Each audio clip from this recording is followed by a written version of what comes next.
आज एक और क्लास मैट्रिक्स से टॉपिक रिलेटेड है, हम वो पढ़ेंगे। इसके अंदर इस लेक्चर्स के अंदर भी हम दो टॉपिक क्लियर करने की कोशिश करेंगे। फर्स्ट जो हमारे टॉपिक है वो हमारे पास है formation of fruit without fertilisation. एक हमारे पास ये टॉपिक है और दूसरा हमारे पास स्ट्रक्चर ऑफ सीड है और टाइप ऑफ सीड भी हमारे पास है। मोनोकार्ड और डाइकार्ड जो टाइप है सीड के वो भी हम पढ़ेंगे। फर्स्ट हम स्टार्ट करते हैं कि जो फ्रूट की जो फॉर्मेशन होती है विदाउट फर्टिलाइजेशन, उस प्रोसेस को हम पार्थेनोकार्पी कहते हैं कि is the development of fruit. एक क्या डेवलपमेंट ऑफ फ्रूट है विदाउट फर्टिलाइजेशन ऑफ ओवरीज, या एक ऐसा प्रोसेस जिसके अंदर फर्टिलाइजेशन जैसा प्रोसेस ना हो फिर भी फ्रूट बने, उस प्रोसेस को हम क्या कहते हैं? पार्थेनोकार्पी। ये किस्म के हम क्यों होते हैं, किसकी वजह से होते हैं, और ये एक किस्म के सीडलेस फ्रूट भी कह सकते हैं हम। ठीक है कि किसकी वजह से? एक तो लेक ऑफ पॉलिनेशन की वजह से पॉलिनेशन नहीं होती है, इसलिए हम कह सकते हैं कि फ्रूट है ना, फ्रूट की जो फॉर्मेशन है वो विदाउट फर्टिलाइजेशन के जरिए होती है। दूसरी फर्टिलाइजेशन और एम्ब्रियोनिक जो डेवलपमेंट है वो भी इसके अंदर नहीं होती है, इसलिए जैसे एक साइड से एग और दूसरी साइड से स्पर्म मिलना, जायगोट बनना, ये किस्म की जायगोट फिर एम्ब्रियो के अंदर कन्वर्ट होना, तो ये सब के सब क्या है? ये तीनों जो प्रोसेस है वो पार्थेनोकार्पी के अंदर नहीं होती। एक और भी रीजन हो सकता है कि हार्मोनल इनबैलेंस की वजह से भी ये प्रोसेस प्लांट के अंदर पाया जाता है। ठीक है, ये ज्यादातर जो फ्रूट्स होते हैं वो सीडलेस फ्रूट होते हैं, इनके अंदर सीड वगैरह कुछ भी नहीं होता है। ठीक है, जैसे सपोज करते हैं वो फ्रूट कौन से होते हैं? ज्यादातर आप लोगों ने बनाना और प्लस में शुगर केन देखा होगा, उसके अंदर कोई भी सीड वगैरह नहीं होते, पर उसके अंदर फ्रूट भी लाजमी होते। फ्रूट किसकी वजह से बनते? ओवरीज की ओव्यूल्स की वजह से बनते। ओवरी क्या बनाती है? फ्रूट बनाती है। ये चीज याद रखनी है। अब देखो, अब एक चीज याद रखनी है आप लोगों को, जैसे हमने पीछे पॉलिनेशंस पढ़ी थी ना, उस पॉलिनेशंस के अंदर डिफरेंट टाइप की हमने चीजें पढ़ी थी। उसके अंदर देखो, इस सराउंडिंग के अंदर पॉलिनेशन जो प्रोसेस है वो कराने में कौन मदद करता है, और जो पोलन ग्रेन है या प्लांट है उनकी शेप, साइज, स्ट्रक्चर्स वगैरह कैसे और किस तरीके से होनी चाहिए। ठीक है, अब फर्स्ट एडेप्टेशन हमने इनको दो हिस्सों के अंदर विरासत किया गया है। पोलिनेटर्स को यहाँ हम नेक्टर्स भी कह सकते हैं या पोलिनेटर्स भी कह सकते हैं। एक हमारे पास विंड है, दूसरा वाटर है, तीसरा इंसेक्ट है और चौथा हमारे पास एनिमल्स है। ये पोलिनेटर्स है या नेक्टर्स है जो पोलिनेशन कराने में हेल्प करते हैं। ठीक है, अब इनको हमने दो हिस्सों के अंदर विरासत किया है एडाप्टिव करेक्टर की बुनियाद के ऊपर। पहले हम पोलन ग्रेन को किसकी बुनियाद के ऊपर पढ़ेंगे?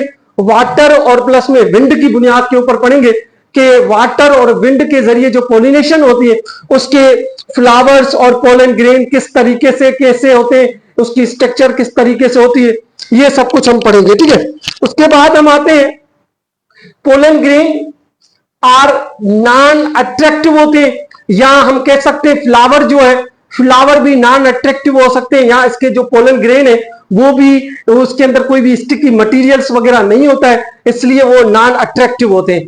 और जो फ्लावर यहाँ जो पोलन ग्रेन है वो स्मॉल साइज, छोटे साइज के होते हैं, and do not bear any order वगैरह, और इसकी सिमेल्स वगैरह इसके अंदर ज्यादातर नहीं होती है। सिमेल कह सकते हैं, वो सिमेल वगैरह इसके अंदर कोई नहीं होती है। कौन से एडाप्टिव करेक्टर के अंदर? जो विंड और वाटर के जरिए पॉलिनेशन होती है वो, उस पोलन ग्रेन के अंदर कोई भी सिमेल वगैरह नहीं होती। सिमेल नहीं होती इसलिए इंसेक्ट वगैरह अट्रैक्ट नहीं होते। ठीक है, उसके बाद फर्स्ट पॉइंट और सेकंड पॉइंट के pollen grain are produce pollen grain जो प्रोड्यूस होते हैं वो हाई क्वांटिटी के अंदर प्रोड्यूस होते हैं, एक से ज्यादा प्रोड्यूस होते हैं। ये भी कह सकते हैं पोलन ग्रेन आर वेरी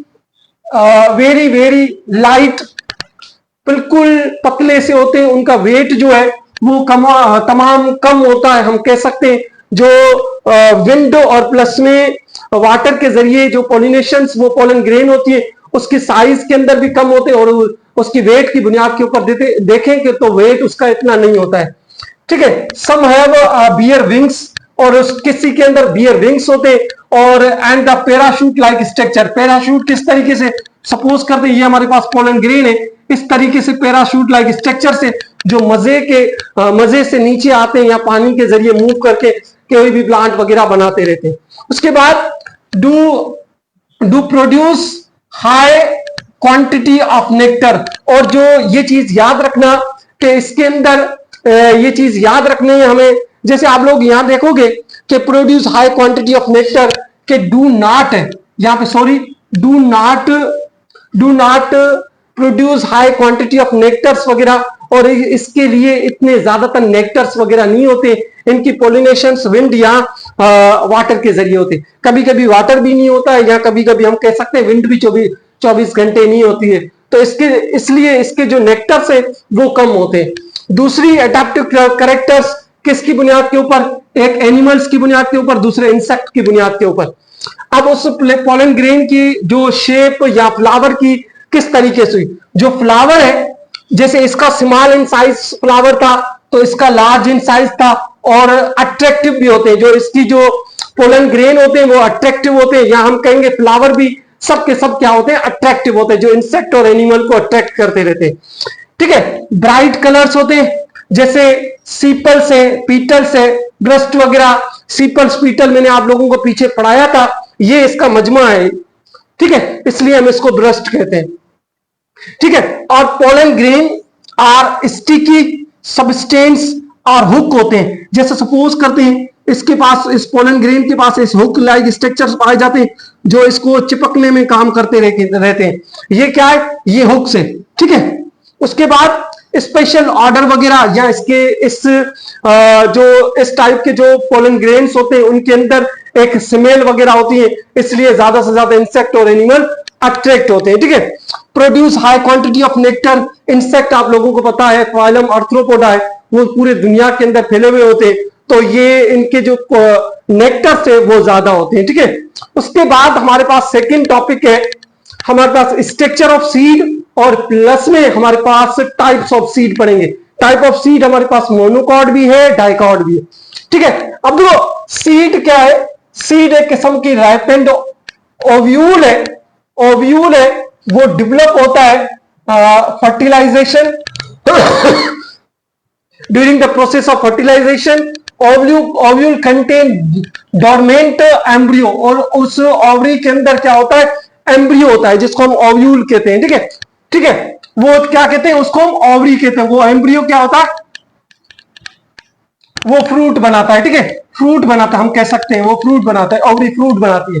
उसके बाद कि किसी भी सीड के अंदर क्या क्या खासियतें होनी चाहिए, 4 चीजें ये लाजमी होनी चाहिए, जैसे सीड कोड है, या एम्ब्रियो है, या कोडिलेडॉन है, समटाइम हम कह सकते हैं एंडोस्पर्म भी इसके अंदर पाए जाते हैं।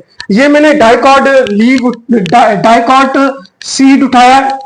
इस डाइकॉट और मोनोकॉट के अंदर आप लोगों को एक फर्क बता दूं, मैंने यहाँ पे लिखा भी है, और जिसके सपोज करते हैं ये हमारे 2 हाथ हैं, ऐसे अगर फुल क्लोज हो जाए तो फुल क्लोज हो जाए और खुले ना तो उसको हम मोनोकोटिलेडॉन कहेंगे। एक ही कोटिलेडॉन है तो मतलब मोनोकॉट सीड है। अगर एक सीड है ऐसे खुल रहा है तो हम उसको एक ये कोटिलेडॉन एक ये कोटिलेडॉन, तो हम उसको डाइकोटिलेडॉन कहेंगे। ठीक है, डाइकोटिलेडॉन या 2 कोटिलेडॉन उसको हम डाइकॉट सीड कहेंगे।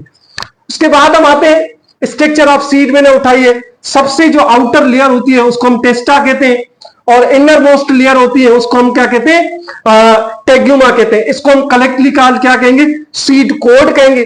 और ये सीड कोड डेवलप होती है into the integument of the ovule. ठीक है, ओव्यूल के जो इंटेग्यूमेंट हमने पीछे पॉलिनेशन के अंदर जब डबल फर्टिलाइजेशन पढ़ रहे थे उसको, उस वक्त मैंने आपको ओव्यूल की आउटर एक लेयर बताई थी, इंटेग्यूमेंट लेयर। वो इंटेग्यूमेंट लेयर इनको टेस्टा को और टेग्युमा को बनाने में हेल्प करती रहती है। ठीक है, उसको हम क्या कहते हैं, सीड कोड कहते हैं। अब सीड कोड की जो इनर लेयर होती है ना उसको सबसे आउटर, सॉरी ये आउटर होती है।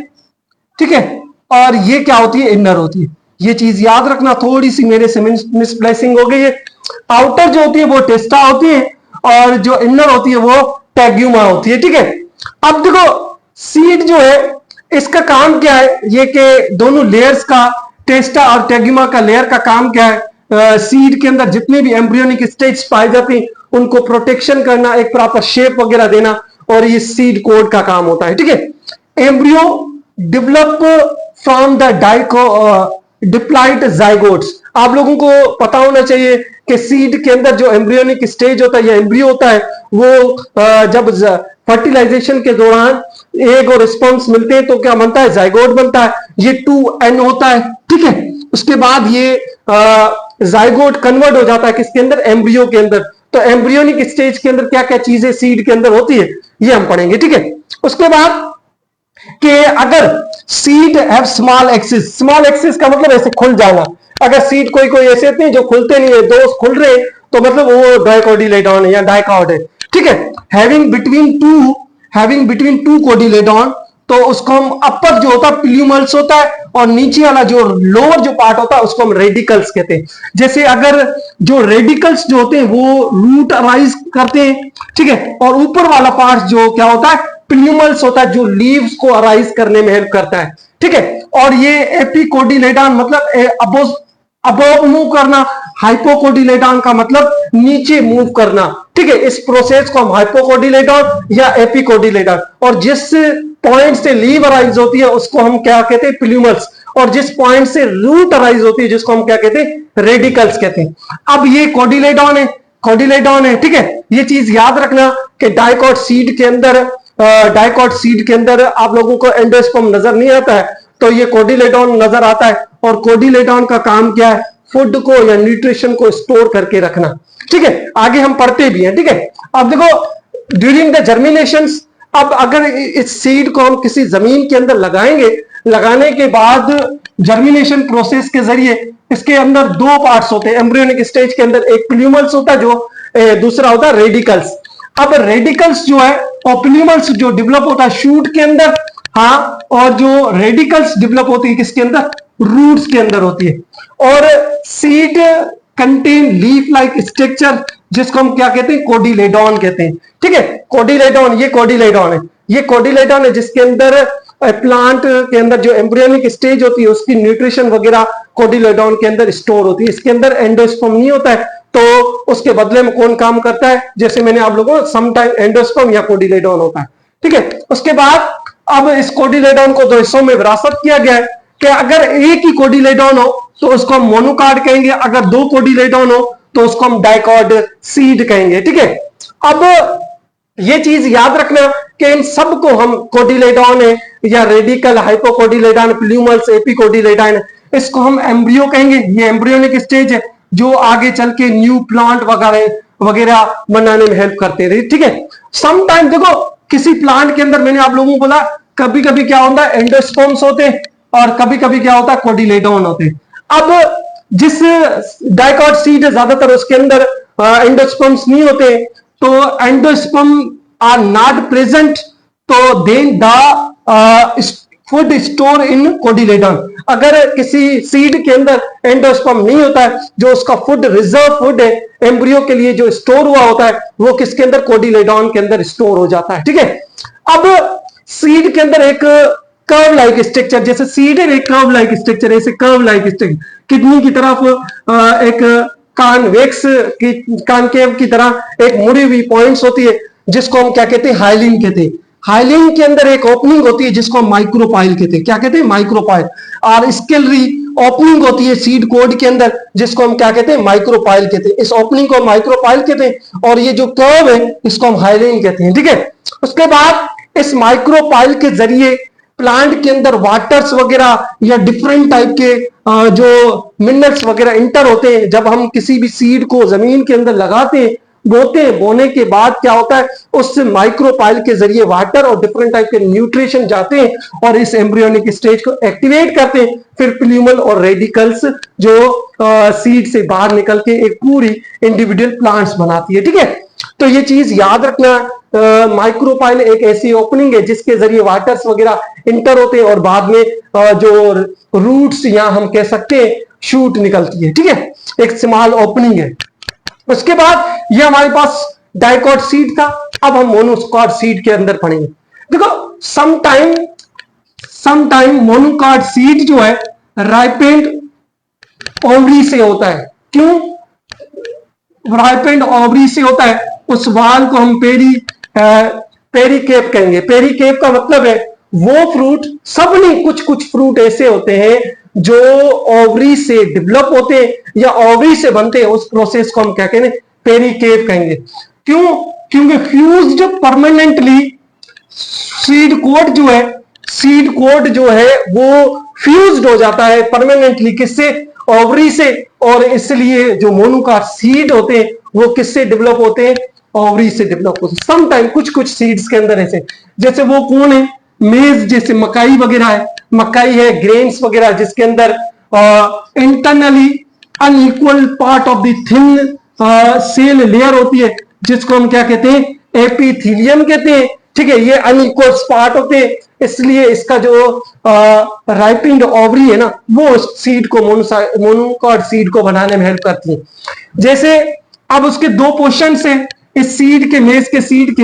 एक हमारे पास एंडोस्पर्म है जो लार्ज पोर्शन होता है, ठीक है, और एक स्मॉल पोर्शन होता है जिसको हम एम्ब्रियो कहते हैं। उस एम्ब्रियो के अंदर ये जो पार्ट्स है इसको हम क्या कहते हैं? एम्ब्रियो कहते हैं।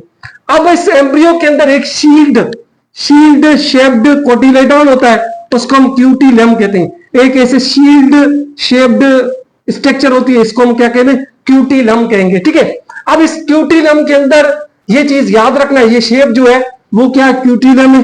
ठीक है, अब ये चीज याद रखना, जैसे डाइकॉट सीड के अंदर प्लूमल और रेडिकल थे, ऐसे मोनोकॉट सीड के अंदर भी प्लूमल और रेडिकल्स होंगे। आप लोगों को पता है कि प्लूमल से रूट अराइज होती है और रेडिकल से रूट अराइज होती है, प्लूमल से क्या अराइज होता है? शूट अराइज होती है। ठीक है, ये चीज याद रखनी।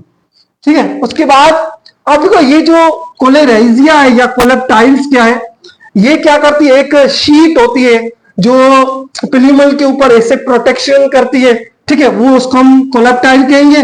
और जो रेडिकल्स के ऊपर एक प्रोटेक्टिव शीट होती है, जिसको हम कोलेरेजिया कहते हैं। रूट के ऊपर कोलेरेजिया और प्लूमल्स के ऊपर क्या है? हम कोलेप्टाइल्स कहेंगे। ये हमारे पास मोनोकॉट और डाइकॉट सीड के अंदर डिफरेंस था। ठीक है, इसके बाद हमारे पास और भी दो टॉपिक्स है। जर्मिनेशन ऑफ सीड है, उसके बाद सेक्सुअल रिप्रोडक्शन एनिमल्स के अंदर भी है, और प्लांट के अंदर सेक्सुअल रिप्रोडक्शन प्लांट और एनिमल के प्लांट के अंदर हमने कंप्लीट किया है। अब एनिमल्स के अंदर एसेक्सुअल और सेक्सुअल दोनों पढ़ेंगे one by one next topic के अंदर। अल्लाह हाफिज।